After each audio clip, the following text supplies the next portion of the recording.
Bien. Vamos a dar inicio entonces con Julio Mendoza Gómez y Carol Suárez Sepúlveda. Los voy a... Carol.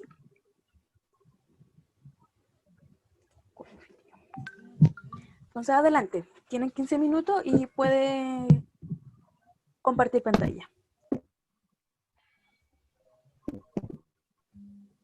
Ahí ya la pueden ver. Sí, se ve.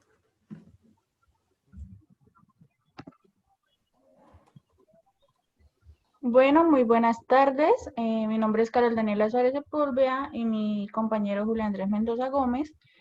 Somos miembros activos del Semillero de Investigación CENCRIFO de la Universidad Autónoma de Bucaramanga. El título de nuestro proyecto es Eficiencia de la técnica de rehidratación de tejidos blandos como estrategia para la identificación de cadáveres no identificados en Bucaramanga y su área metropolitana.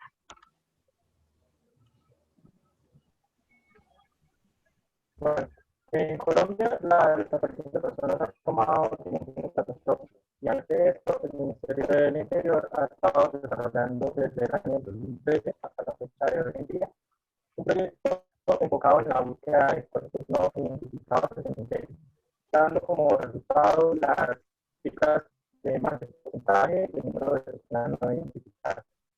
Ellos han buscado 389 campusantes, de los cuales han recuperado 30.400 cuerpos. De estos, 16.100 están en condición de no identificados y 4.346 Julio, están en condición perdón que te de... interrumpa, que tienes problemas de audio, no sé si soy yo, solamente la que no te puede escuchar bien o son todos. Problemas con el micrófono, me parece.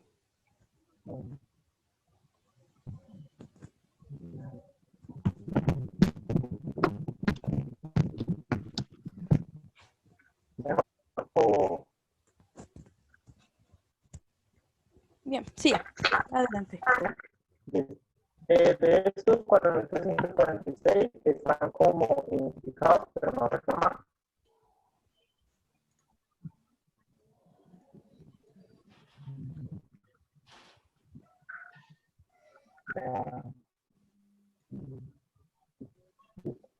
Esto se pueden disminuir las tasas de recursos no identificados permanentes por ejemplo, metropolitana mediante la aplicación de la técnica de rehidratación de tejidos blandos.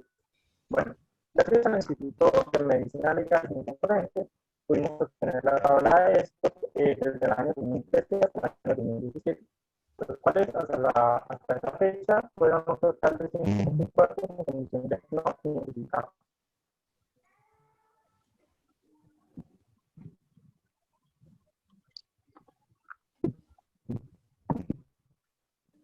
Bueno, esto, cuando un cuerpo es hallado en estado de decomposición y comunicación y no es posible reconocerlo o identificarlo mediante las diferentes técnicas existentes en Colombia, la técnica de registración de tejidos blandos se llama una fisiología, ya que pues, con esta se puede identificar a una persona.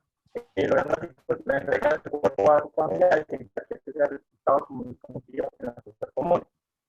De igual forma, apoyar a la ciencia forense para determinar la causa de muerte, ya que esta no había sido posible identificarla por medio de las funciones en las que el cuerpo se encontraba.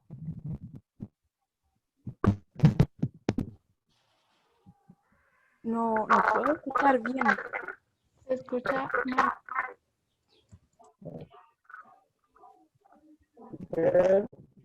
Si vean, y me conecto por aquí.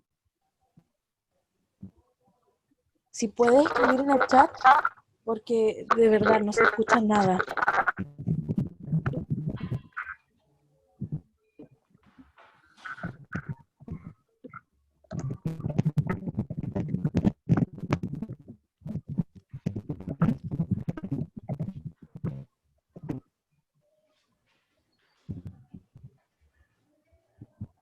Perfecto. Carol, Señora. Julio indica si tú puedes continuar y él se va a conectar desde otro equipo. Ah, ok. Pero, ¿sí quedó claro pues lo que él dijo o no? ¿O lo repito? La verdad es que no se escuchó nada. ¿Lo puede repetir? Entonces, bueno, la problemática. Acá en Colombia la desaparición de personas ha tomado dimensiones catastróficas. Ante esto, el Ministerio del Interior viene desarrollando desde el año 2013 hasta la fecha un proyecto enfocado en la búsqueda de personas no identificadas en cementerios, las cuales 389 se han encontrado en Camposantos, 3.446 cuerpos recuperados, 85.7% están en condición de no identificados y el 14.3% están identificados pero no reclamados. La pregunta problema, ¿se pueden disminuir los índices, de cuerpos no identificados en Bucaramanga y su área metropolitana mediante la aplicación de la técnica de rehidratación de tejidos blandos? Bueno, nosotros conseguimos unos porcentajes gracias al Instituto de Medicina Legal y Ciencias Forenses de los cuerpos en condición de no identificados en Bucaramanga y su área metropolitana, en los cuales en el año 2013 hubieron 9 masculinos, 4 femeninos y 3 no definidos, dando un total de cuerpos no identificados de 115. Juli, ¿ya pues? Sí, ya. Esto no me sale. Listo. Cuando un cuerpo se halla en un estado de descomposición o momificación y no es posible lograr su reconocimiento con las diferentes técnicas de identificación pues, existentes y avaladas aquí en Colombia, la técnica de rehidratación de tejidos blandos sería una posible solución ante esa problemática, ya que pues, con esa técnica se puede lograr identificar un cuerpo y así se puede entregar a su familia y evitar que sea sepultado como un desconocido en las fosas comunes de Bucaramanga. De igual forma, esto apoyaría a las ciencias forenses para determinar la causa de muerte, ya que esta pues, no había sido posible hacerla por las condiciones en las que el cuerpo fue encontrado. Bueno, el objetivo general de nuestro proyecto es verificar la eficiencia de la técnica de rehidratación de tejidos blandos con un análisis comparativo de las técnicas existentes que según el Código de Procedimiento Penal colombiano en el artículo 251 suscita que estas son de medio de prueba para la identificación y reconocimiento de cuerpos que se encuentren en estado de descomposición y o momificación. Nuestros objetivos específicos. Primero, es identificar las características particulares de los cuerpos en estado de descomposición en los cuales se puede aplicar la técnica de rehidratación de tejidos blandos, pues la técnica de rehidratación de tejidos blandos no se puede aplicar en todos los estados de descomposición, se podría aplicar en corificación, momificación y ya no se podría aplicar en cuerpos de estado de descomposición que presenten saponificación y esqueletización. El segundo objetivo es identificar los componentes químicos que se utilizan para la realización de esta técnica. Pues el doctor Alejandro Hernández Cárdenas, él solo ha dado información de que para la rehidratación del cadáver se necesita agua tridestilada, pero pues no hay más información, entonces es uno de nuestros objetivos. Y el tercero es realizar un análisis comparativo entre las técnicas consideradas como medio de prueba, que según el Código de Procedimiento Penal colombiano, y la técnica de rehidratación de tejidos. Bueno, nuestra metodología se empleó un enfoque mixto en el cual se analiza tanto cuantitativa y cualitativamente. Cuantitativa porque se utilizaron los porcentajes de cuerpos no identificados que se obtuvieron gracias al Instituto de Medicina Legal y Ciencias Forenses, y cualitativa porque se empleó, porque se quiere dar como una visión general de lo que es el proyecto para adquirir conocimiento y ayudar a las investigaciones fallidas. También para el cumplimiento de los 3 objetivos fue necesario recolectar información primaria, hacer entrevistas con expertos y peritos en el tema, recolectar información acerca de qué es la técnica de rehidratación de tejidos para conocerla y así poder identificar en cuáles cuerpos se puede llevar a cabo. También se recolectó información secundaria para conocer y explicar en qué consiste cada una de las técnicas. y poderlas comparar con la técnica de rehidratación de tejidos blandos. Bueno, es importante, pues, antes de identificar a una persona, esta primero sea individualizada. Es decir, señalar las características que lo hace único y diferente a los demás. Y según el artículo 251 del Código de Procedimiento Penal colombiano, los medios de identificación, pues, son los siguientes y se realizan en el siguiente orden. Primero, pues, está la dactiloscopia, en segundo está la carta dental y en tercer lugar está el perfil genético. Bueno, lo primero que está la lofoscopia, pues es el método de identificación que se realiza por medio de las crestas papilares, es el más utilizado, generalizado y eficaz.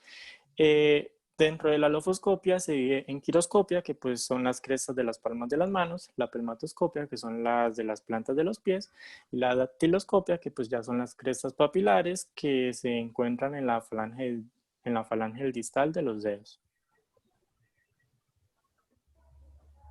La carta dental esta es utilizada pues especialmente en aquellos casos donde se han presentado mutilaciones o el cuerpo ha estado sepultado durante un gran periodo de tiempo. También cuando pues el cuerpo ha sido calcinado y está en estado de esqueletización, ya que pues los dientes es el hueso más duro del cuerpo y estos aún así siguen estando tanto en los maxilares superiores como inferiores. El perfil genético. Esta es utilizada pues cuando no se ha logrado identificar el cuerpo por medio de ni de la dactiloscopia ni de la carta dental. Esto a pesar de que pues es la que tiene una mayor probabilidad de certeza, es la última en utilizarse por asuntos de costos y por gestión de laboratorios.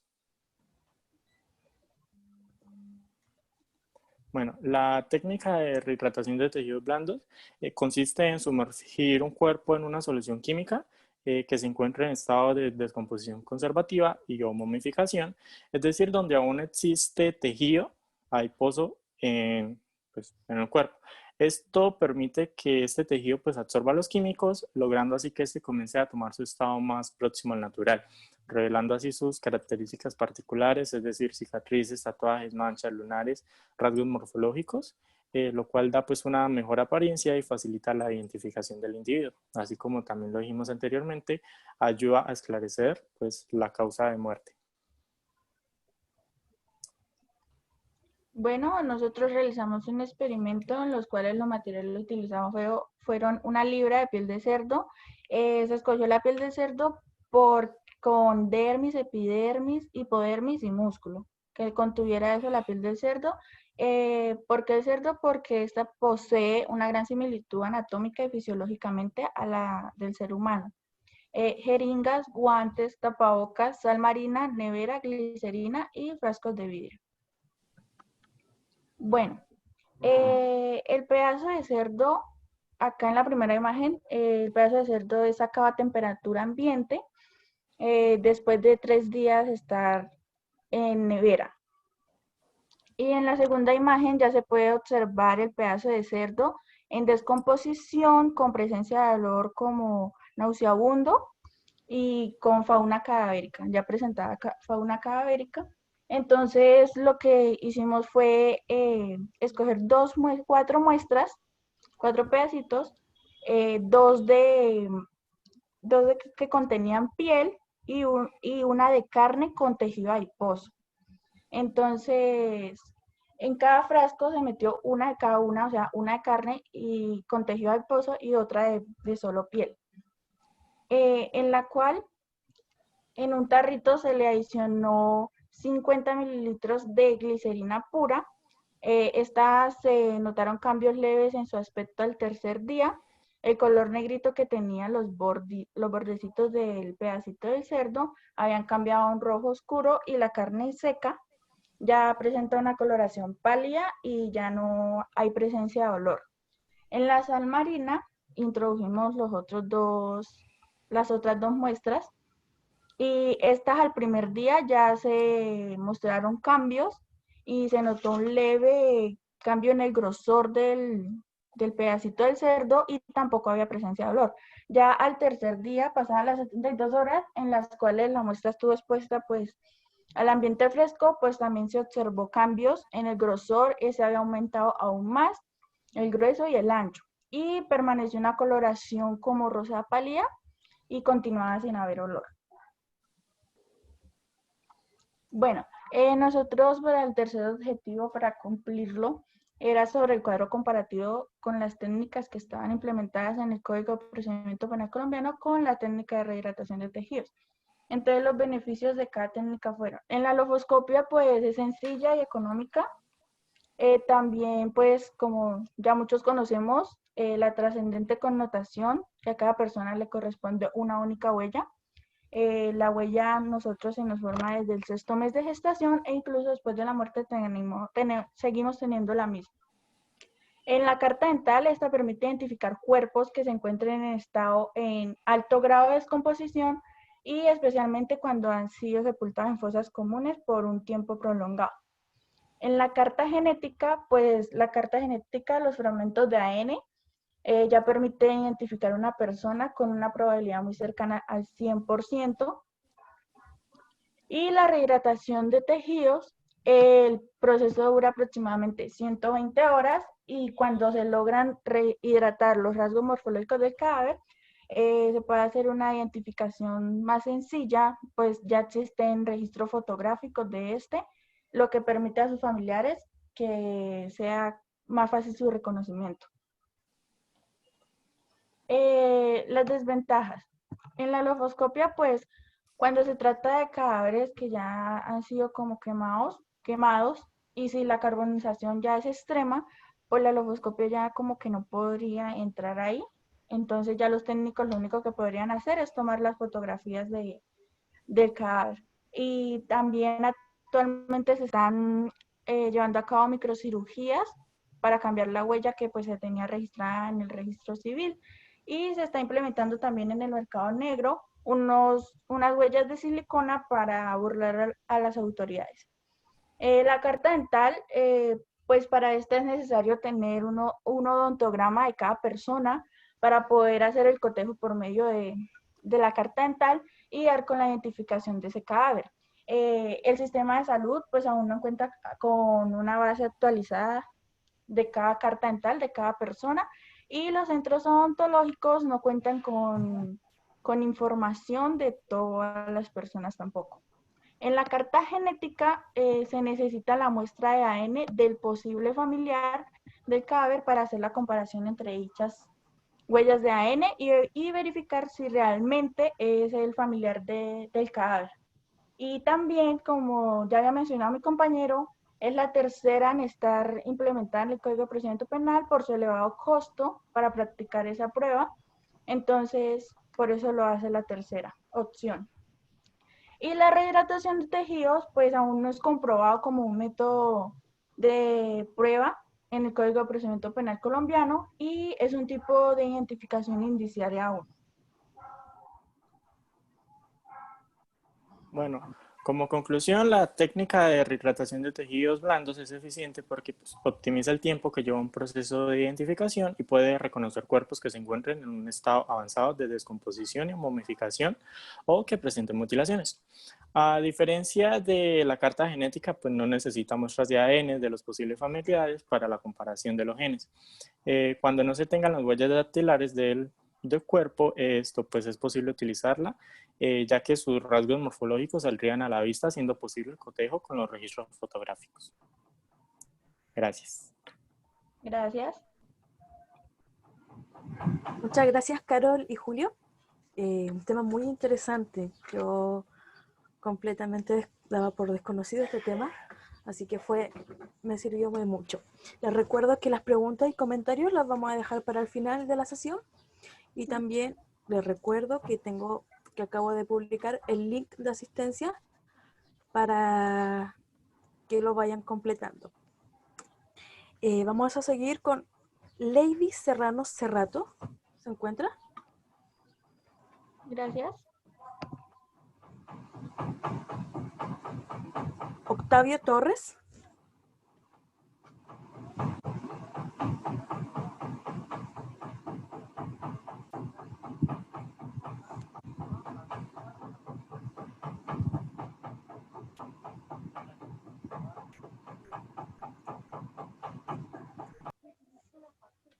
Bien, si no están, vamos a seguir con Héctor Fabio García Libreros.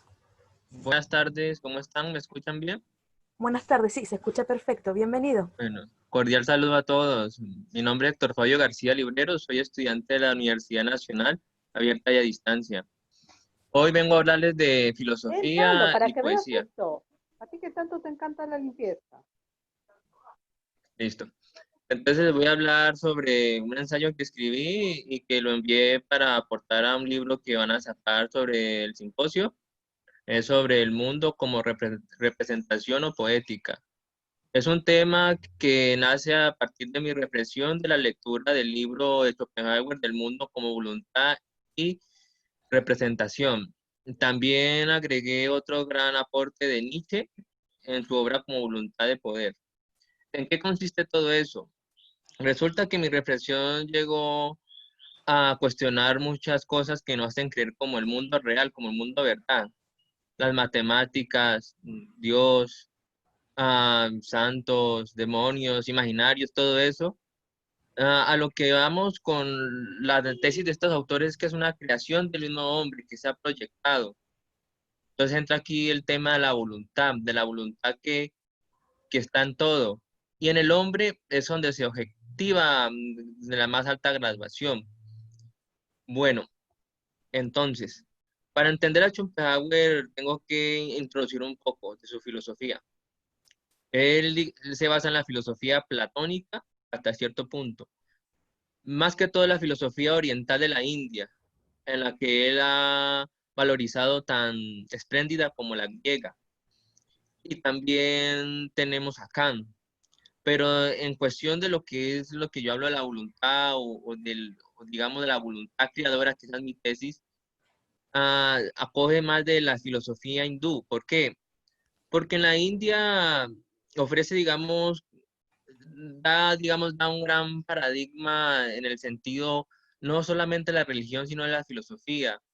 Allá, digamos, los años 500, 600 o hasta 1000 antes de Cristo, habían escuelas filosóficas que debatían la existencia de los dioses, habían escuelas ateístas inclusive.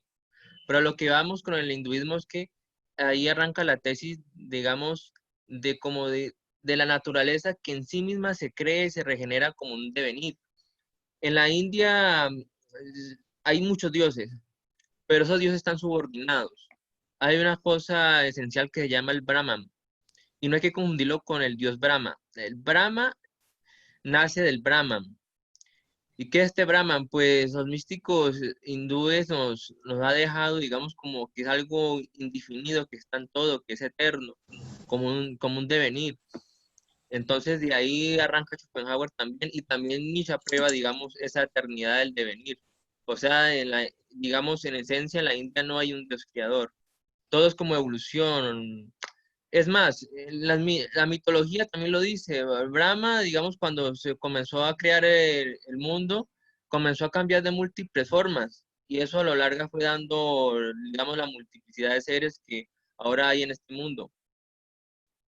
Bueno, ahora bien, que terminamos ya con esta introducción de la filosofía de Schopenhauer sobre la voluntad. ¿La voluntad qué es? Bueno, la voluntad para Schopenhauer es eso, ese deseo, esa pulsión de lo que siempre tiene que ser. La voluntad, digamos, hay una pequeña inconsistencia en Schopenhauer. Schopenhauer la ubica por fuera de tiempo y espacio, y ese es el error que más tarde corregirá Nietzsche. La voluntad es o sea, lo que hay en todo, también es materia. Schopenhauer también reconoce la importancia de la materia porque la materia es la voluntad que se objetiva. Bueno, y ahora que hablamos pues de la voluntad, Schopenhauer, ese término, ese concepto de la voluntad es importantísimo. El Nietzsche lo evoluciona como la voluntad de poder, la voluntad de ser, de estar en el mundo. Y Nietzsche en sí es un materialista. ¿Por qué? Porque para él, digamos, no hay alma. La alma es una creación, es una palabra que define que hay algo en el cuerpo. Así lo dice en un pasaje de Así habló Zaratustra. Entonces, lo que pasa con Nietzsche es que digamos, lo espléndido, digamos, de esa materia, ese cuerpo, no hay que, digamos, como malentender o malinterpretar que se está reduciendo la humanidad a la espiritual. Para Nietzsche y también para otros así, digamos, de esa misma corriente, el cuerpo es algo grandioso, es algo que tiene que afirmar, es el que crea, digamos, este mundo, el que crea que hay dioses, o que, digamos, o que crea por necesidad que hay números. Incluso, remitámonos a Heidegger, es el lenguaje, es el sentido también de ese cuerpo, el lenguaje que forma, digamos, esta casa del ser que es el mundo, a donde nos sentimos, pues, es que el lenguaje nos hace sentir seguros. Solamente, digamos, los que son creyentes, con pronunciar la palabra Dios, se sienten seguros, que hay garantía, que hay algo más allá. Para los que somos ateos, aunque no compartamos eso, pues tenemos que aprender a respetar, porque de todos modos Dios o los dioses que sean, digamos, es una creación poética muy válida, porque también aportando, digamos, algunos pensamientos del famoso filósofo Feuerbach, que fue precursor de Marx del materialismo, él dice que Dios es una abstracción del hombre, una abstracción, digamos, en un imaginario a gran escala. De ahí es importante tener en cuenta que Feuerbach fue discípulo de Hegel. Y la doctrina de Hegel también creía, digamos, en un espíritu que le da sentido a la humanidad y que toda la humanidad, la finalidad, tiene que estar en ese espíritu. Hegel fue el gran opositor de Schopenhauer. Pero bueno, esto ya es otro tema. Retomemos con Nietzsche. Entonces, Nietzsche, digamos, más que todo en Zaratustra, en Voluntad de Poder, son libros claves que recomiendo leer para reflexionar sobre, digamos, sobre este mundo. En Voluntad de Poder hay dos tesis importantes. Hay una cosa que él llama el mundo verdad y el mundo apariencia. El mundo verdad es el mundo que el hombre ha hecho con el lenguaje, digamos, dioses, instituciones, civilizaciones, etcétera, ¿no? Del mundo verdad hay que diferenciar dos cosas importantes. Una cosa, digamos, lo que el hombre ha hecho con la materia, y otra cosa lo que el hombre ha hecho con el lenguaje, en el imaginario, en lo que, digamos, se ha puesto en la abstracción, digamos, mucha más importancia que el cuerpo. Y el mundo apariencia es lo que es en sí el cuerpo, lo que siempre hay, lo que, digamos, incluso, por obvias razones, lo que dice el lenguaje. Entonces, él dice que lo verdadero, polémicamente o contradictoriamente, siempre va a estar en el mundo apariencia. El mundo verdad es una copia. Entonces, ahí, digamos, entramos con polémica con el gran Platón. Platón, digamos, es uno de los reyes de la filosofía universal por todos los tiempos. Pero, digamos, en esta filosofía de Nietzsche se cuestiona porque Platón, digamos, pone más importancia en algo abstracto como el alma.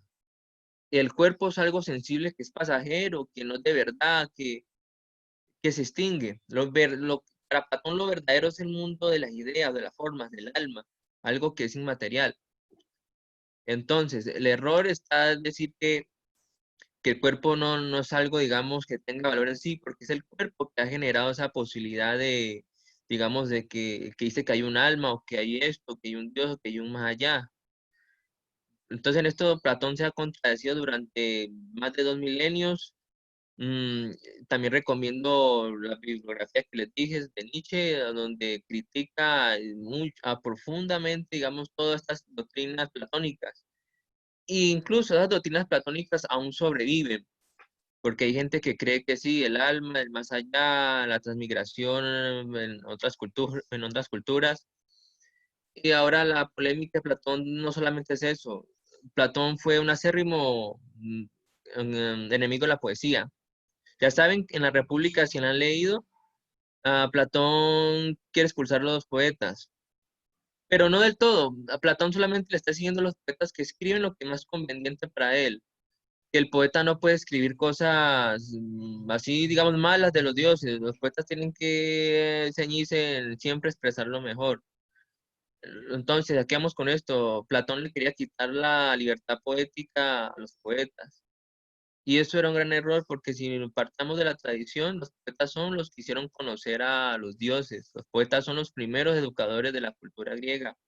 En la antigüedad, digamos, un alumno, o sea, los que están en formación tenían que aprenderse en memoria las grandes obras de Homero, Hesíodo, y etcétera. Entonces aquí viene la otra tesis. Platón se equivoca porque es que la poesía es principio de conocimiento. O sea, poesía viene de una palabra griega, poesis, ¿Qué significa crear, hacer? Entonces es importante, digamos, valorar, digamos, la poesía, investigar más acerca, digamos, este planteamiento, porque se ha esforzado mucho en separar la filosofía, la academia, la ciencia con la poesía, porque la poesía dice, no, es fantasía, es delirios, está en éxtasis, pero no, muchas veces los poetas, a esto también hablaba Schopenhauer, él decía que el poeta es el espejo de la humanidad, es el hombre universal. ¿Por qué? El poeta, pero el poeta que es auténtico, ¿no? El poeta llega a dar esa idea, a donarla, la idea de humanidad, la idea del hombre que desea, del hombre que es en el mundo. Por consiguiente, la poesía incluso para Schopenhauer aporta más que la misma historia, porque digamos, si uno lee con mucho cuidado los grandes poetas, uno puede reflejarse hasta uno mismo ahí, con los mismos deseos, las mismas ganas de ser o de tener, y así sucesivamente.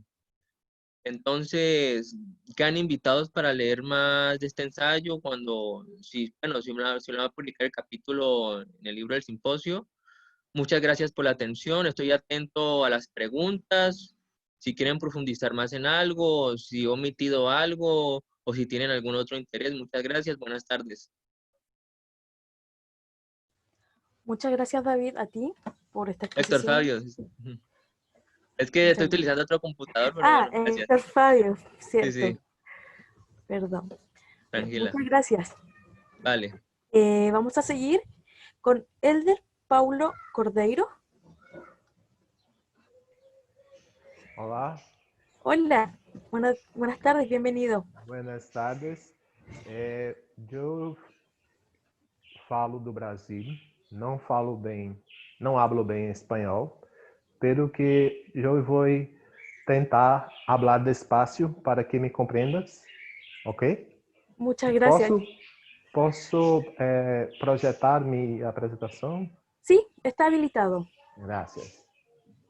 Yo tampoco hablo portugués, así que Estou vamos a pouco entenderlo. nervoso, mas gostaria de dizer que é um imenso prazer, uma grande satisfação estar neste seminário, neste colóquio, ok? Vamos lá.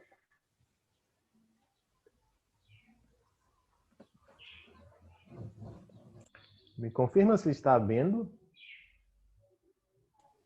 Sí, ahí se ve.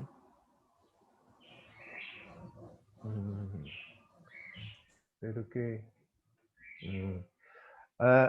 o nome da minha apresentação chama-se O Imaginário na Estética Documentarista no Contexto Pandêmico, certo? Meu nome é Helder, faço um mestrado, uma pós-graduação em nível mestrado, na Universidade Federal Paraíba e Pernambuco, 2 estados aqui em Brasil. Na minha introdução, trago esse meu trabalho é sobre um vídeo documentário feito à distância, em aulas remotas, neste período de pandemia que nós vivemos no Brasil. Certo? Eu faço parte do núcleo de pesquisas e estudos sobre imaginário da Universidade Federal do Pernambuco, e essa obra ela foi originada nas aulas remotas. Como foi feito isso? Nós solicitamos de cada aluno as imagens que eles fizessem em casa sobre o seu cotidiano, e da mesma forma que esta apresentação está sendo gravada, as aulas remotas também eram gravadas. Então a gente juntou tudo isso para criarmos uma narrativa nesse documentário, certo? Só que quando eu juntei todo o material, ele veio de diversos aparelhos, dispositivos diferentes e enviados também de formas diferentes. Alguns me enviaram material por e-mail, eu fui o montador, eu montei o filme, certo? Alguns me mandaram esse material por WhatsApp, por aplicativo, outros mandaram por e-mail, de forma que esse material, quando chega para mim para mim fazer a edição, ele fica muito,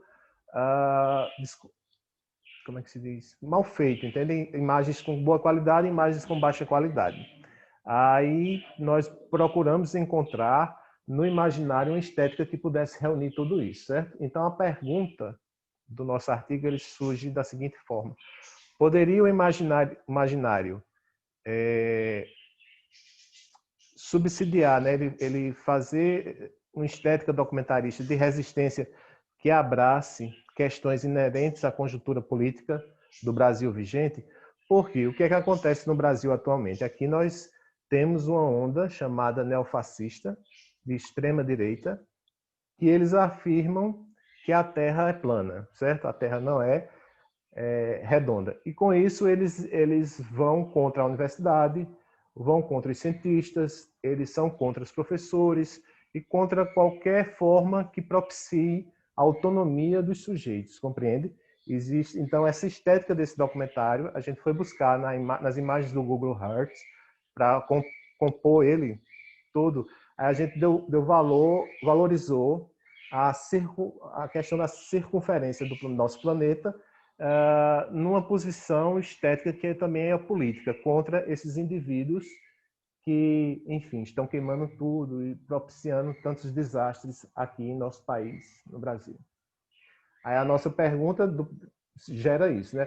Em que sentido? Como é que o imaginário pode subsidiar essa estética? Então a gente encontra apoio em Bachelard quando o próprio Bachelard diz que a vida é redonda, como um ninho, e faz tantas alusões. Então a gente compreende que essa estética ela pode ser utilizada como uma forma de resistências contra essas pessoas neofascistas, vamos dizer assim. A metodologia ela é um estudo de caso, porque eu fiz o documentário, né? Assim, montei, pedi o pessoal para reunir tive a ajuda de outras pessoas, porque cinema é uma arte coletiva, ninguém faz cinema sozinho, é impossível, um bom cinema, enfim. Então, a metodologia, voltando à minha metodologia, ela foi uma coleta e análise de caso, né?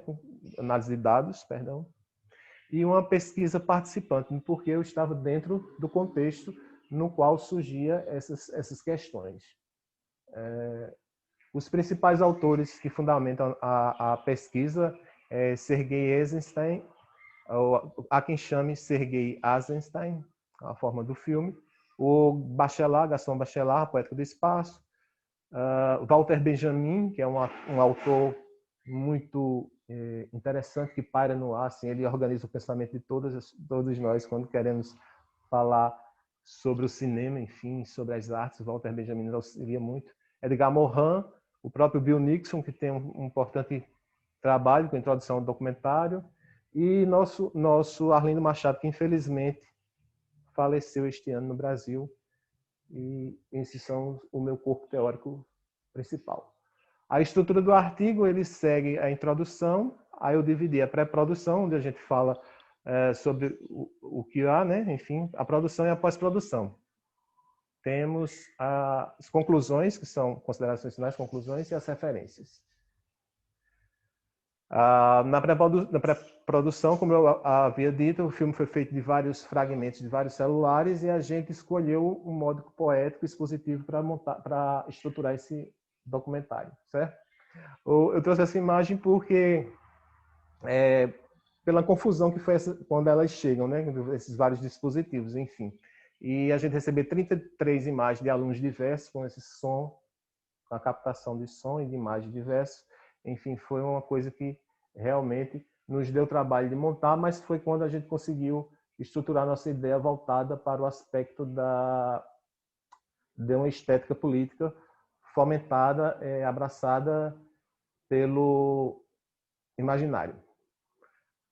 A pós-produção foi quando eu acabei de falar anteriormente, a gente tomou a posição pelo Google Earth, enfim. Talvez eu esteja errado, mas eu penso que as pessoas que escolheram meu trabalho viram o filme, eu não trouxe o fragmento do filme. Ok? E nas considerações finais, a gente compreendeu, com esse estudo de caso, que a arte, ela a Terra está redonda, enfim, como pretendíamos com a frase do Bachelard, né? O imaginário realmente ele pode subsidiar uma estética documentarista de resistência, porque com esse documentário eu recebi um prêmio, uma menção honrosa da universidade na qual eu estudo, certo? E ele foi bem aceito, porque na medida que nós estávamos tendo essas aulas remotas, houve a participação de vários professores, pensadores importantes dentro do contexto do Brasil, que versam sobre a educação. Enfim, são vários profissionais da USP, que é a universidade que temos aqui no Brasil, Universidade de São Paulo. Aí nós também tivemos participação de professores, doutores das universidades de Goiás, enfim. E nessa vasta gama, a gente reúne todos eles nesse documentário e vai pautando, né, com as imagens do Google Earth, uma vez que a gente não poderia fazer filmagens externas porque estávamos todos isolados, separados, né, nesse tempo desse contexto pandêmico no qual ainda estamos inseridos, né? Por fim, a gente acredita que essa pesquisa, esse estudo, ele pode servir como base para que outras investigações participantes acerca desses documentários feitos em ambientes virtuais, né, feitos de pessoas gravando suas próprias vidas em casa, seus depoimentos, eles possam encontrar um liame, algo que una tudo, né, por meio de uma estética que nós encontramos nas teorias de Bachelard. Por fim, eu trouxe uma imagem do Glauber Rocha, que é um cineasta muito querido no Brasil, quando ele diz que o autor é o maior responsável pela verdade. Sua estética é uma ética, sua mise-en-scène é uma política. Então, quando nós escolhemos montar esse breve documentário feito de forma remota para uma disciplina da universidade, do curso de educação, nós compreendemos que todas as nossas escolhas, elas se tornam políticas.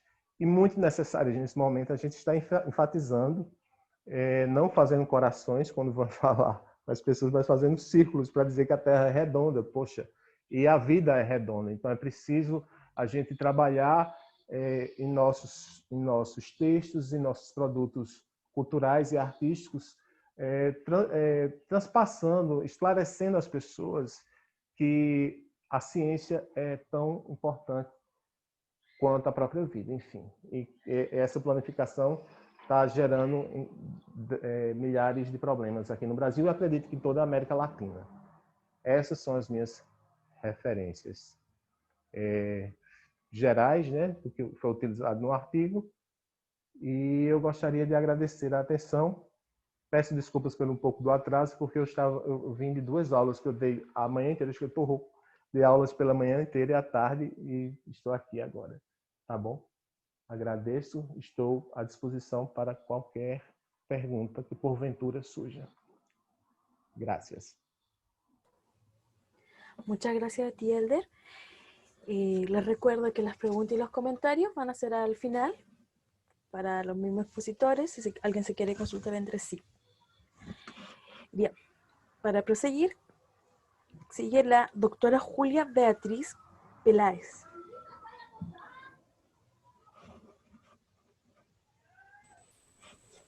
Hola, buenas tardes. Buenas tardes. A todos. Buenas tardes. Está también acompañándome el profesor Carlos Otero, que va a hacer compartir la pantalla. Así es, Carlos Alberto Otero González. Exacto. Bienvenido. Muy buenas tardes. ¿Me escuchan? Sí. Perfecto, entonces voy a proceder a compartir la pantalla. Adelante.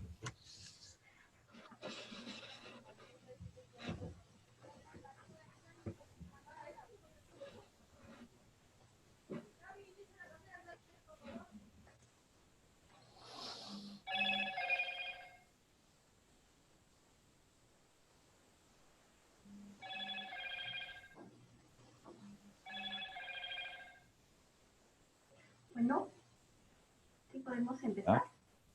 Ok, buenas tardes. Sí, adelante. Gracias. Buenas tardes, pues es un gusto estar en este evento internacional primero para nosotros. Mi nombre es Julia Peláez Cabero, soy directora de la Escuela de Artes y Diseño Gráfico Empresarial de la Universidad Señor Zipán. Bien, y en esta ocasión, bueno, presento también al profesor Carlos Alberto Otero González, quien va a hacer la siguiente presentación. Ya. Okay. Muy buenas tardes a todos. Disculpen.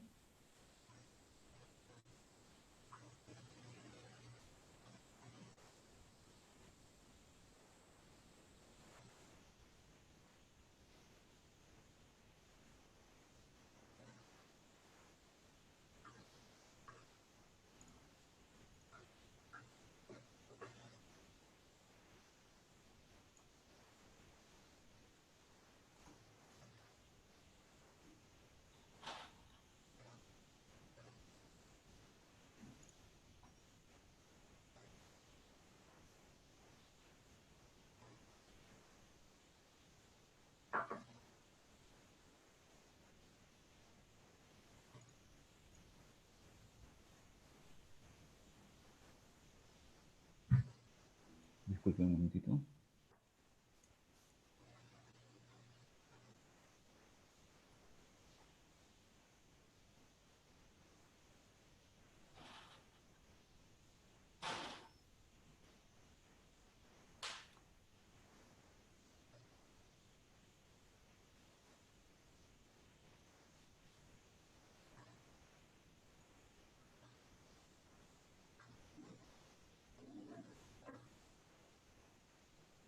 Ok, está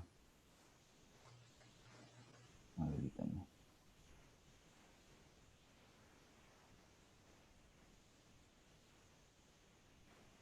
Ok, bueno, buenas tardes a todos. Bueno, primero vamos a entrar a la contextualización del tema. Esta investigación es una primera etapa en la cual vamos a mostrar los primeros avances. En cuanto a la contextualización, quiero hablarles de la ciudad de Chiclayo. La ciudad de Chiclayo es la capital del departamento de Lambayeque, ubicada en la parte norte a 13 kilómetros del litoral y a 509 kilómetros de la frontera con el Ecuador, ¿no? Chiclayo es un centro económico, comercial y turístico de la costa norte peruana, y además destaca también por la calidez de su gente, por ello el nombre de la ciudad de la amistad, ¿no? Su fervorosa religiosidad y su gastronomía ocupan también un espacio importante. Bueno, en cuanto al tema del café, ¿no? Perú está ubicado dentro de los más importantes productores de café en el mundo, ¿no? Sin embargo, registra un bajo nivel de consumo per cápita, ¿no? Hemos analizado esta información relacionada con el consumo de café en la región, Latinoamérica, y descubrimos que Brasil lidera la producción mundial de café, pero al mismo tiempo mantiene un alto índice de consumo de café de calidad, ¿no? A nivel de Latinoamérica, con una cifra aproximada de 4 kilos per cápita, ¿no? Bueno, y tomando como referencia las experiencias de Brasil y Colombia, ¿no? Podemos comprender cómo las formas de conducta de consumo de café encierran la clave para poder plantear estrategias y acciones para acercar al consumidor local los beneficios económicos y sociales que un producto como el café ofrecen para promover el desarrollo de una nación, ¿no? Bueno, es por ello que se pretende incentivar el consumo de café a través del conocimiento de prácticas cotidianas que faciliten la identificación de las personas con dichas acciones y también de otras personas dentro de este sistema social. Ante lo mencionado, se evidencia una problemática respecto al bajo consumo per cápita de café y al desconocimiento de los imaginarios sociales y sus significados, ¿no? Hemos realizado un primer acercamiento al público objetivo donde evidenciamos dicha problemática que se configura de interés para las ciencias sociales, ¿no? Tomando como referencia la línea de investigación de la Universidad Señor Zipán, que corresponde a comunicación y desarrollo. ¿Okay? Vamos a dar pase a exponer los antecedentes de nuestra investigación. Bien, bueno, en los antecedentes que han referido a las teorías de imaginarios sociales y representaciones, encontramos aquí la primera investigación sobre cultura y alimentación, aspectos fundamentales para una visión comprensiva de la alimentación humana, por París Aguilar Piña de la Universidad Autónoma de la Ciudad de México.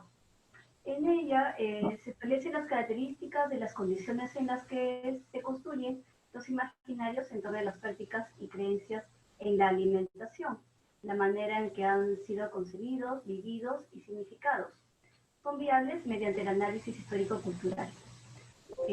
Esta teoría sobre el acto de alimentación como una acción cultural plantea la necesidad de alimentarse, la obtención, la depuración y el almacenamiento y procesamiento del consumo de alimentos expresan necesariamente rasgos de la cultura que en términos de la invención de lo cotidiano albergan una riqueza cultural fundamental.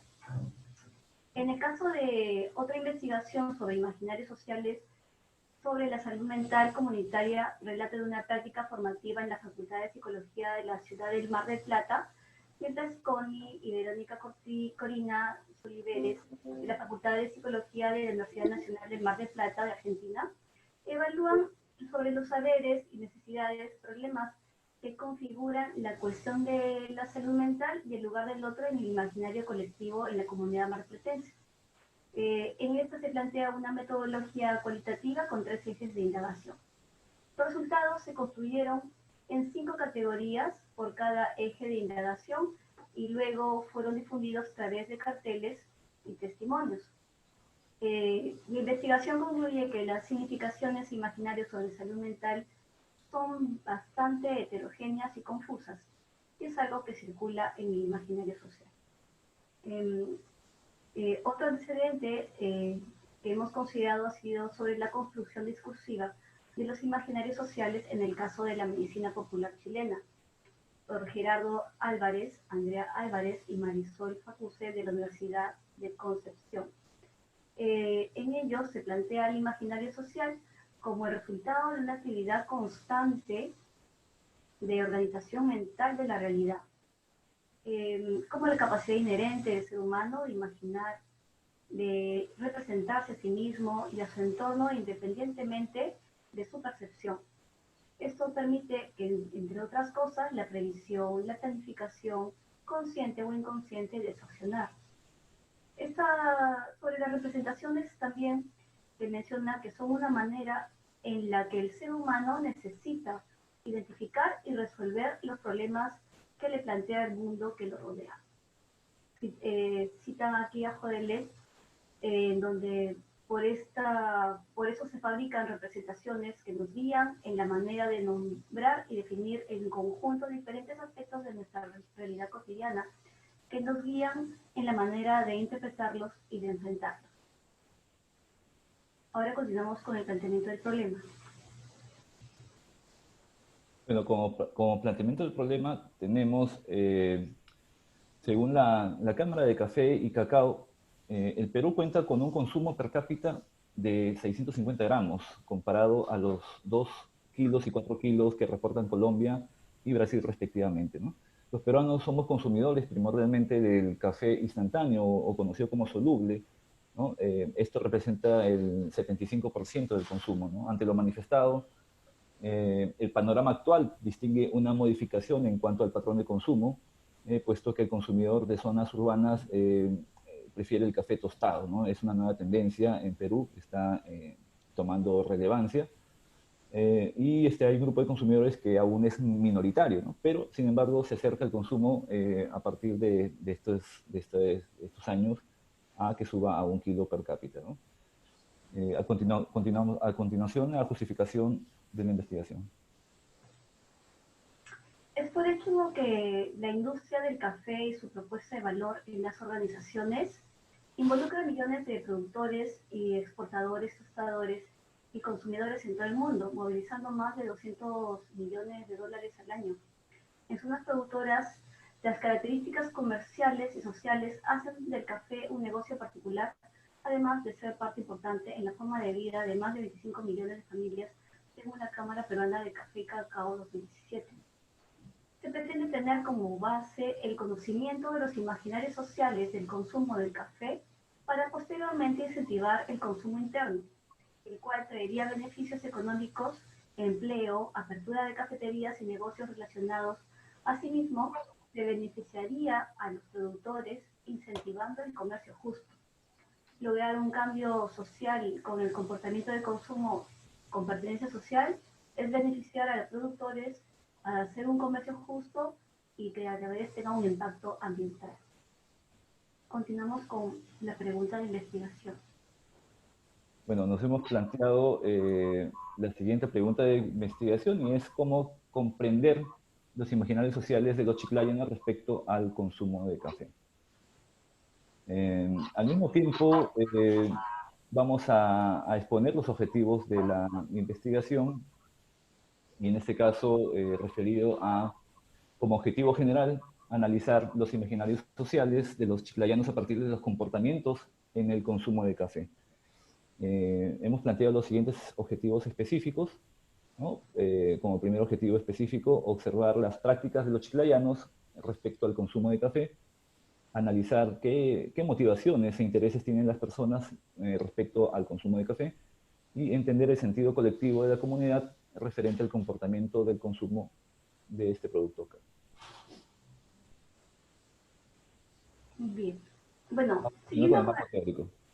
Bien, siguiendo con el marco teórico, bueno, citamos de base a Castoriadis, quien, bueno, toma el imaginario en la creación social, histórica y cívica constante. Se tiene como soporte las significaciones de las imágenes y actos concretos, para nosotros en este caso el consumo del café.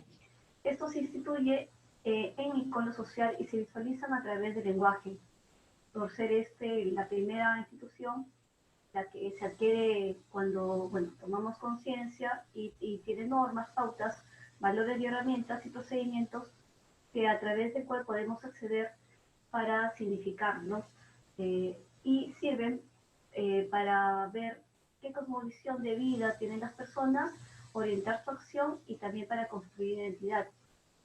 En el caso del consumo de café en la ciudad de Chiclayo, esta teoría nos va a permitir conocer el imaginario que aparece en las personas por asociación libre al preguntársele sobre cómo se consume el café en base a 3 ejes: el modo tradicional de preparación, el tipo de artefactos que utilizan, la calidad de café que prefieren, para luego aproximarnos a una categoría conceptual y concretar la creación temporal de imágenes y representaciones para mirar, pensar, interpretar, describir qué significa el consumo del café en Chiclayo y qué prácticas se pueden dar y promover para destacar un tipo de consumo, entendiendo el valor que puede aportar cada uno de ellos.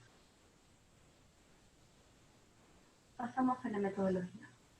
Ok, en cuanto a la metodología, hemos planteado una investigación cualitativa de enfoque hermenéutico con un componente etnográfico de carácter participativo y dialéctico, dándole a la vez una validez en la práctica social. En cuanto a las técnicas e instrumentos que vamos a utilizar, será la observación participante y entrevista en profundidad, un cuestionario semi-estructurado, ¿no? Como fuentes primarias, vamos a identificar los grupos de referencia, ¿no? Según sus horarios y espacios y momentos de reunión, además de líderes de opinión, ¿no? En este caso podríamos llamarlos influenciadores, además de productores, tostadores, baristas y empresarios cafetaleros, ¿no? A continuación, los resultados esperados. Bien, como resultados esperados, pretendemos conocer los elementos que constituyen los imaginarios sociales en torno al consumo de café en la ciudad de Chiclayo, para trazar lineamientos que conduzcan a incentivar el consumo interno a través de estrategias de promoción y comunicación. Bien, finalmente, el impacto de los resultados, pues los resultados de la presente investigación permitirán un mejor análisis, ¿no? A los actores del sector cafetalero, de las diferentes organizaciones en la ciudad de Chiclayo, y asimismo, con estos resultados vamos a proponer estrategias de gestión, las cuales activarán el desarrollo económico a nivel regional y nacional de una forma sustentable y sostenible. Muchas gracias por su atención. Gracias. Gracias, Carlos y doctora Julia. Interesante el tema del café. Creo que no solo el Perú tiene las mismas características. Les recuerdo que al final vienen las preguntas para que si quieren pueden ir anotándola en el chat y al final se van a ir realizando. Bien, Muchas gracias. gracias. Vamos a seguir con Jefferson Alejandro Ruiz Morales. Sí, buenas tardes. Buenas tardes, bienvenido. Gracias. Les recuerdo que tiene 15 minutos y al final se puede reprofundizar los temas, ¿bien? Perfecto, gracias.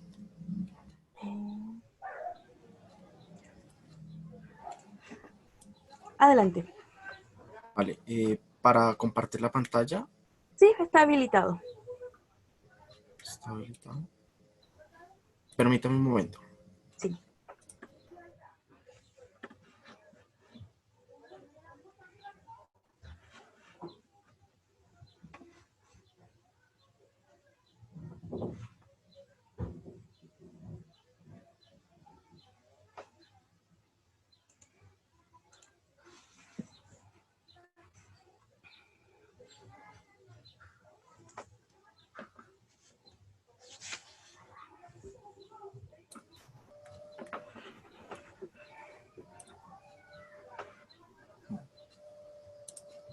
Muy bien, no sé si la están viendo en este momento. Sí. Muy bien, bueno. Bueno, buenas tardes. Mi nombre es Alejandro Ruiz. Soy estudiante de la licenciatura en Filosofía y Lengua Castellana de la Universidad Santo Tomás.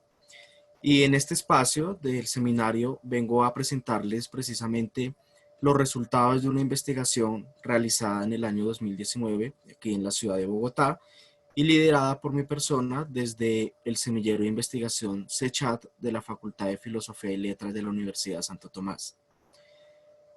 El título de la ponencia lo he denominado como Narrativas y representaciones sociales en torno a la mujer en condiciones de alfabetización digital.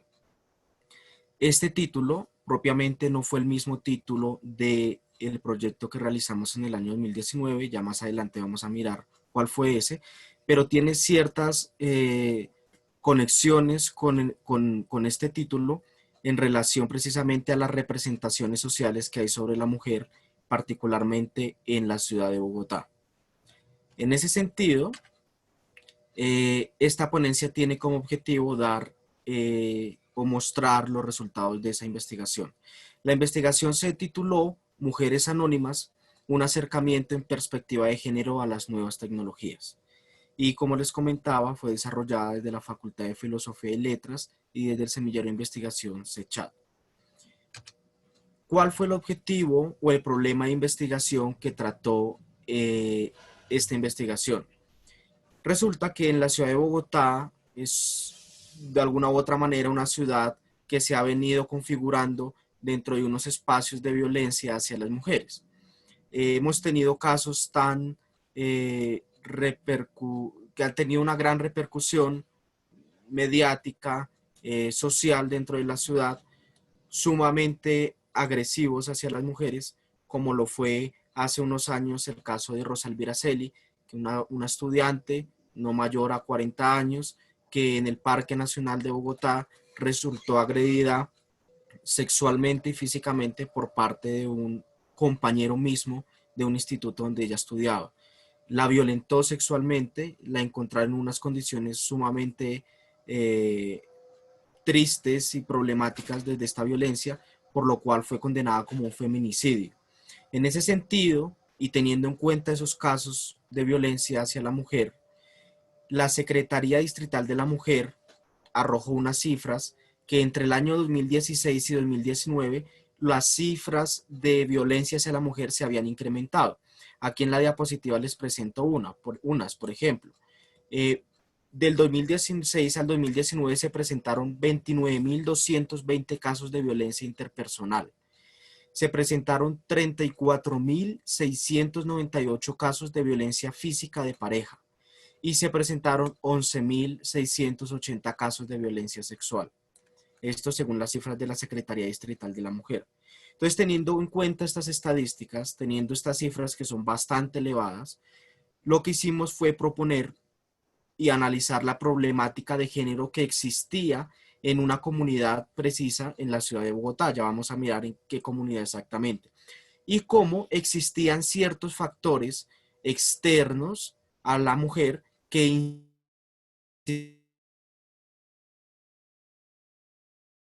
texto, factores como el hecho mismo de ser mujeres, y uno muy en particular que podríamos decir que es la columna vertebral de la investigación,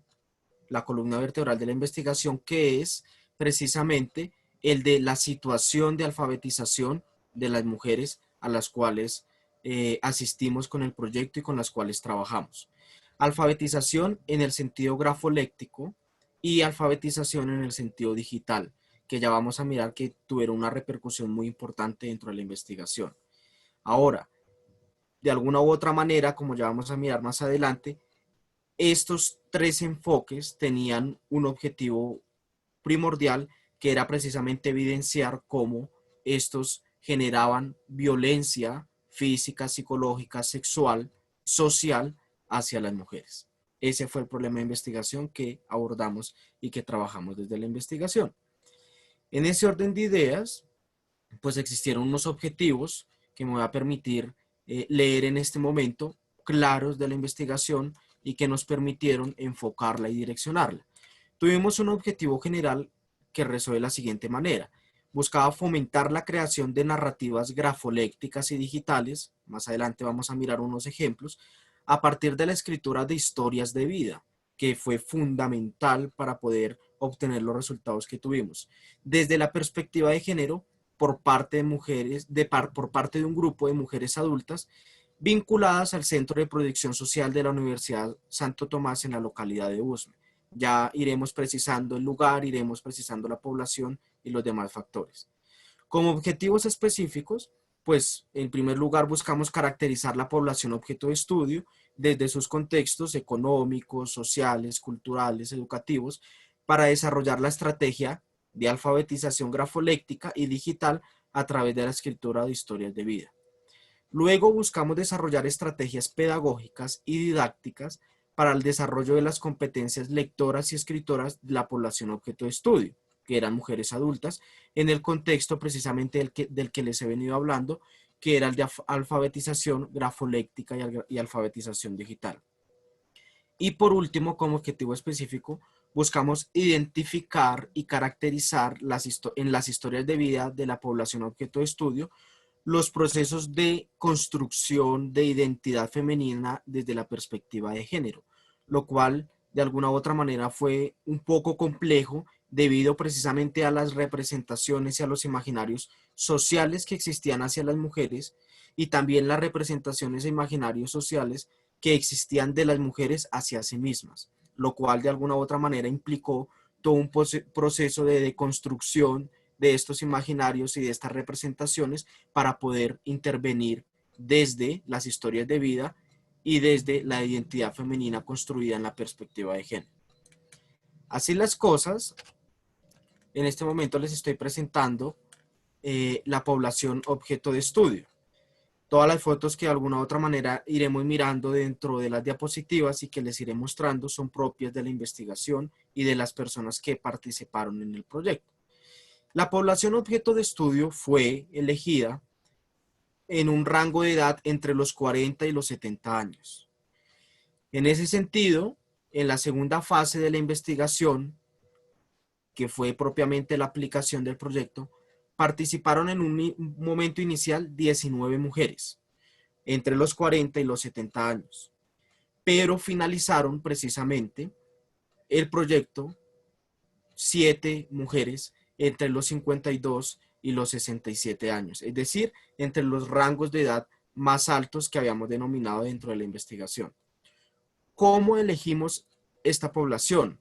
Pues precisamente en una fase primera de la investigación, luego haber construido todo un marco teórico en torno a la subjetividad, en torno a la identidad de género, en torno a la violencia de género y en torno a los procesos de alfabetización, nos dimos cuenta que existía cierta discriminación y estigmatización hacia este tipo de mujeres con esta edad y con ciertas condiciones que más adelante iremos mirando. Por eso nos acercamos, vamos a mirar ahorita el espacio geográfico en el que se desarrolló, nos acercamos a esta población esperando una respuesta oportuna, esperando una respuesta amplia, y en gran parte fue así, pero por la insistencia de los investigadores, en este caso mío como investigador principal, de que participaran precisamente en el proyecto y que se dieran a la oportunidad de ingresar precisamente a una investigación que estaba encaminada a ayudarles, a escucharles y a que ellas mismas construyeran una nueva identidad como mujeres desde esta perspectiva de género y con un sentido transversal que eran de las historias de vida. En esta foto podemos apreciar pues muchas de ellas, como ustedes ven, ya son mujeres adultas, ya les he dicho la edad. Me encuentro yo con ellas precisamente en uno de los talleres iniciales que realizamos allí en este sector de la ciudad. ¿En qué sector nos ubicamos? ¿Cuál fue el entorno demográfico? La investigación se centró en la localidad Quinta de Usme, una localidad que está ubicada al suroriente de la ciudad de Bogotá, y que es una de las localidades con mayor trascendencia histórica dentro de la misma ciudad. Esta localidad hoy en día cuenta con 7 unidades de planeamiento zonal o UPZs, que son grandes sectores que acoplan una buena cantidad de barrios, que son en este caso más de 120 barrios. Hoy en día hay más de 400.000 habitantes en la ciudad de Usme, de las cuales más de 200.000 o aproximadamente 275.000 son mujeres.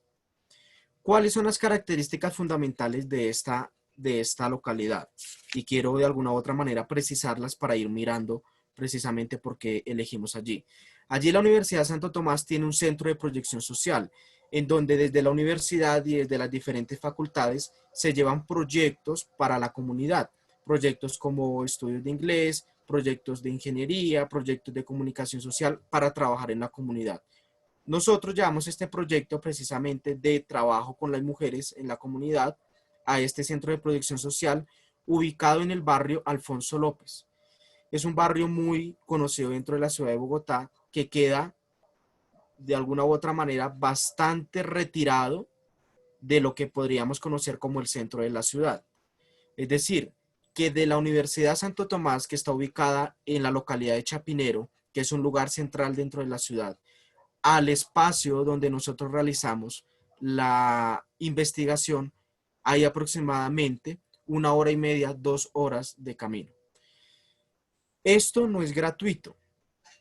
Esta localidad de Usme, junto con la localidad de Ciudad Bolívar, con la cual comparten una frontera, son localidades que empezaron a configurarse por una población desplazada a raíz del conflicto armado interno que hemos tenido dentro de Colombia. A raíz más o menos de los años 1950 empezaron a emigrar poblaciones del Tolima, poblaciones de los Llanos, poblaciones de la parte suroccidental del país hacia la ciudad, y empezaron a ubicarse en estas lomas, en estas montañas, al punto de que en algún lugar, en algún momento de la historia, aproximadamente sobre los años 70, empezaron a constituirse como barrios formalmente. Por lo cual, muchas de las mujeres con las cuales trabajamos en la investigación no eran oriundas de la ciudad, sino que venían y que por medio del proceso de historias de vida nos contaron que tuvieron que desplazarse hacia la ciudad para poder encontrar de alguna u otra manera otro sustento, otro tipo de futuro. Y esto le genera de alguna u otra forma un valor agregado a la investigación, o le agregó, porque permitió conocer cómo imaginarios y representaciones sociales en torno a la mujer, muy propias de un ambiente rural del cual venían ellas, se empezaron a reproducir y se empezaron a expandir en un ambiente urbano como el de la ciudad. En ese sentido, pues les presento allí un mapa en donde están las 7 UPZs. La amarilla es Alfonso López, en donde nos ubicamos nosotros, más específicamente en el barrio El Progreso, sector El Progreso, La Esmeralda, donde estas mujeres habitan y conviven. En ese sentido, practicamos una metodología de corte cualitativa con un enfoque etnográfico y una perspectiva hermenéutico-literaria. Esto de acuerdo, digamos, al proceso o a la carrera de pregrado de la cual soy yo, que es la licenciatura en Filosofía y Lengua Castellana, que adopta todo un componente literario. En las fases 1 se procedió con la observación, con la investigación en torno precisamente a las mujeres, en torno al ambiente, al contexto, y en la fase 2 se realizó una convocatoria precisamente para que ellas acudieran al centro de protección social y libremente quisieran participar. En ese caso, entonces se enfocaron desde el contexto, el género y las situaciones de alfabetismo. Desde el componente etnográfico buscamos que existiera una interacción entre ellas mismas que perfectamente hace 20 años, más de 20 años pueden estar interactuando, pero nunca han logrado encontrarse en espacios, digamos, comunes donde se pudieran dialogar este tipo de problemáticas o de perspectivas. En ese sentido trabajamos el componente etnográfico. Y desde el componente o el enfoque hermenéutico literario buscamos que comprendemos nosotros desde los textos, desde las perspectivas, desde las tradiciones mismas, lográramos encontrar cuáles eran los puntos de quiebre que llevaban a que las situaciones de violencia hacia las mujeres fueran más grandes, fueran más visibles y que pudiéramos de alguna u otra manera conciliarlas desde el enfoque literario. De esta manera, entonces, realizamos unos procesos de escritura, los cuales fueron sumamente importantes para la investigación. Se realizaron 10 talleres, los cuales se trabajaron desde el contexto, el género y la alfabetización.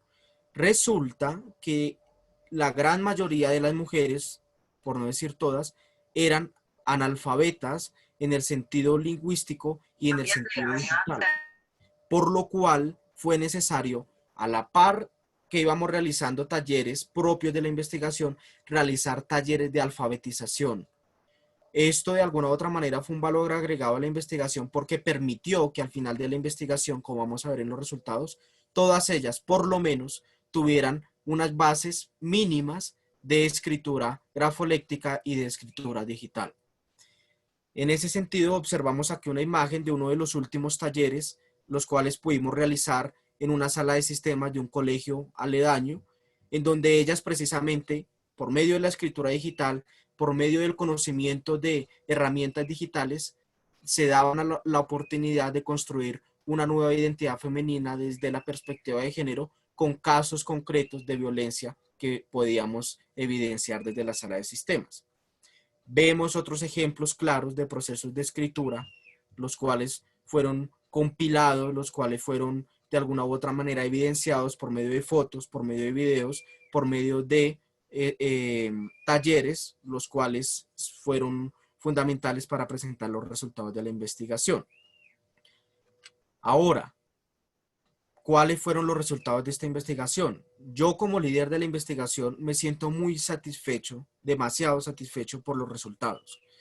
Fueron muy satisfactorios. Miren, a pesar de las historias de vida que ellas nos narraron, que ellas nos contaron en un ambiente muy íntimo de un aula de clase, de una sala de sistemas, de un parque, a pesar de precisamente esas historias de desplazamiento, de violencia, de estigmatización y discriminación, ellas se dieron a la oportunidad de realizar un proceso personal por medio de la escritura que desde la filosofía, desde la literatura podemos denominar como un proceso de catarsis. Lograron por medio de la escritura grafoléctica y de la escritura digital, de alguna u otra manera liberar todos esos prejuicios, todas esas violencias, todas esas estigmatizaciones y discriminaciones sufridas y plasmarlas en una hoja o plasmarlas en un Word para que de esa manera ellas pudieran visibilizar su dolor, visibilizar sus problemas, visibilizar los procesos a los cuales ellas se habían visto enfrentadas en contextos personales, en contextos familiares donde más se repercuten y en contextos sociales donde más violentos son. Les voy a presentar en este momento un ejemplo de un proceso de escritura grafoléctico y digital. Estas cartas fueron escritas por una mujer que nunca faltó a ningún taller. Es una mujer de aproximadamente 65 años que vino desplazada precisamente del Tolima alrededor de los años 60 a Bogotá, que en el momento de iniciar el taller no sabía leer, no sabía escribir, y en el momento de terminar la investigación pudo entregar estos resultados, entre otros. Vemos una carta escrita en octubre del 2019. El proyecto estuvo desde abril hasta noviembre del año 2019. Y en el año octubre de 2019 ella nos presenta una carta donde nos relata de alguna u otra manera ciertas experiencias de su vida. Y a la par escribe esta carta de manera digital. Allí la escaneé junto con el sobre en el que me la entregó, donde dice carta a computador, además secreta, pone el nombre de ella y el nombre de la universidad. Y a pesar de que existen ciertos errores de digitación, ya hay un gran avance por parte de ella, tanto en lo grafoléctico como en lo digital. Este es un caso de estudio muy particular que evidencia los resultados en general de las demás personas que participaron y concluyeron el proyecto. En ese sentido, concluimos como resultado, y para terminar ya esta presentación, que desde el contexto del espacio público en sí mismo genera muchas situaciones de violencia hacia las mujeres de este lugar, hacia las mujeres que se presentaban. Que la población juvenil, masculina, femenina, sin importar, crea ciertos distanciamientos sociales muy evidentes frente a las mujeres de la tercera edad, que son precisamente hacia las que estaba dirigida la investigación y con las cuales trabajamos. Y que la población masculina, particularmente mayor de 40 años, suele ser sumamente machista. La población que vive allí en estos sectores está denominada dentro de lo que conocemos como estrato social entre estrato 1 y estrato 2. Entonces la población masculina que vive allí trabaja particularmente en oficios, en artes como la carpintería, como las obras de construcción, y suelen ser muy machistas respecto a las mujeres. Es decir, existen unas representaciones sociales de que la mujer no debe estudiar, no debe educarse, no debe salir a la calle, debe estar en la casa cuidando a los hijos, y este tipo de imaginarios que se siguen reproduciendo aún en jóvenes que de alguna u otra manera nos mostraban este tipo de conductas. Respecto al género, como les decía, hay una discriminación social solo por el hecho de ser mujeres. Y si solo por el hecho de ser mujeres hay una discriminación social evidente, pues a eso sumémosle factores de analfabetismo, a eso sumémosle factores de violencia psicológica por mucho tiempo, y sumémosle un factor fundamental, y es que son mujeres mayores que consideramos como de la tercera edad, es decir, que no se deben educar, que ya vivieron lo que tenían que vivir y que tienen es que cuidar de los hijos o cuidar de los nietos. Existe una violencia física y psicológica ejercida por parientes, la pareja, los hijos, los nietos, por amigos, y justificada en las representaciones sociales de las cuales les hablaba hace un momento, ejercidas hacia las mujeres. Y existe algo muy preocupante desde la condición de género, que es la agresión sexual por parte de miembros de la comunidad hacia las mujeres del sector. No importa si son niñas, no importa si son jóvenes, no importa si son adultas o de la tercera edad. Este componente de agresión sexual parece evidente en todo momento dentro de la comunidad, la cual es de alguna u otra manera, una muestra de lo que es una población mucho más general como la de la ciudad de Bogotá. Y por último, existe, ya les comentaba, una situación de alfabetismo, o más bien de analfabetismo, en donde 16 de las 19 mujeres que dieron inicio al proyecto estaban en condición de analfabetismo grafoléctico y digital.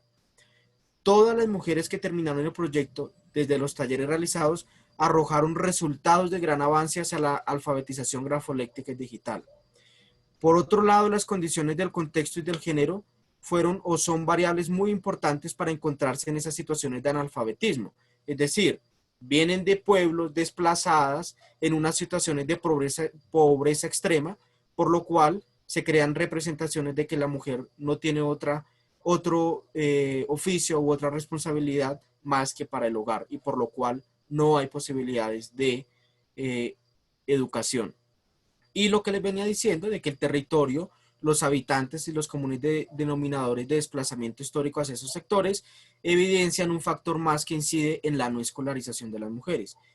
Y, de alguna u otra manera, cómo esas representaciones, esos imaginarios hacia la mujer se siguen reproduciendo por las mismas mujeres, por ellas mismas, hacia sus hijas, hacia sus nietas, y siguen generando un ciclo vicioso, una gran cadena de la cual es muy difícil desprenderse. Por último, les muestro esta imagen ya con un grupo más pequeño de las mujeres con las cuales terminamos, en uno de los tantos talleres realizados de alfabetización externos a los talleres propuestos de la investigación como tal. Ana, que es la mujer de la cual les presenté las imágenes, es la mujer que está de izquierda a derecha en segundo lugar con un gorro. Es una mujer que además tiene un problema de concentración, además de eso tiene un problema auditivo, visual, y era una mujer a la cual yo nunca le pedía, nunca dejaba yo trabajos, y todos los sábados, cuando nos encontrábamos, llegaba con cartillas llenas, con cuadernos completos de planas, con carteleras, lo cual es muy satisfactorio para la investigación como un estudio de caso particular. En conclusión, los procesos realizados de la investigación, desde los contextos propios de historias de vida, se evidenciaron altos grados de vulnerabilidad social y familiar hacia las mujeres participantes del proyecto. Hago un paréntesis. Muchas de ellas tenían esposos y fue una lucha completa para que ellas pudieran asistir a los talleres. Yo en muchos momentos tuve que poner mi cara hacia esos hombres con unas situaciones y con unas expresiones demasiado machistas, pero aún así ellas lograron romper ese impedimento y asistieron. Esto reflejó que la situación general de la población fue una situación de discriminación, estigmatización y violencia. Desde el enfoque de género, muy preocupante las situaciones de violencia a las cuales se tenían que enfrentar, por lo cual fueron objeto de estudio tanto en lo físico como en lo psicológico y en lo sexual. Estas agresiones fueron, como les decía, configurando nuevas representaciones de discriminación social hacia mujeres más jóvenes y niñas, las cuales crecen a los 15 años, ya tienen hijas y les es imposible continuar sus estudios y se sigue reproduciendo este tipo de escenarios. Y desde la situación de alfabetismo, pues las conclusiones que encontramos es que existen altos grados, índices de analfabetismo en estos sectores de la ciudad, en este tipo de población adulta y más joven, analfabetismo grafoléctico y digital, lo cual de alguna u otra manera genera más espacios de violencia y no permite una visibilización de la mujer en esos contextos económicos, sociales, culturales y educativos. Y lo que sí logramos, pues por medio de ellas 7, fue visibilizar precisamente desde la escritura de historias de vida, de alguna u otra manera como género literario, visibilizar este tipo de situaciones. De manera que este es el grupo que concluyó con alguna de sus acompañantes. Les agradezco mucho por su atención. Espero que este proyecto o este tipo de proyectos puedan generar algún tipo de paradigma dentro de otros espacios. Este es un seminario internacional, un congreso internacional, y permite precisamente visibilizar estos espacios de violencia, de problemáticas de género, de analfabetismo, que llevan a que nuestras mujeres, que seguramente estamos rodeados de ellas, sufran espacios, sufran violencia, sufran agresiones que muchas veces no son visibles. Les agradezco mucho, les presento la bibliografía, algunas de las referencias bibliográficas utilizadas para esta presentación, y espero pues entonces poder, si existen, responder a las inquietudes que tengan hacia la investigación, hacia los resultados presentados. Muchas gracias. Muchas gracias a ti, Jefferson, por esta presentación. Aquí podemos ver cómo la discriminación hacia la mujer en todas partes y en todo ámbito es igual, es una lástima, pero estamos trabajando para poder culminar con eso. Bueno, antes de empezar con la sección de las preguntas, quiero pedir, si son tan amables, de poder encender la pantalla, la cámara, para poder así sacar una foto y tenerla como respaldo y poder compartirla con el grupo de anfitriones y con todos los demás exponentes. Así que vamos a esperar un segundito.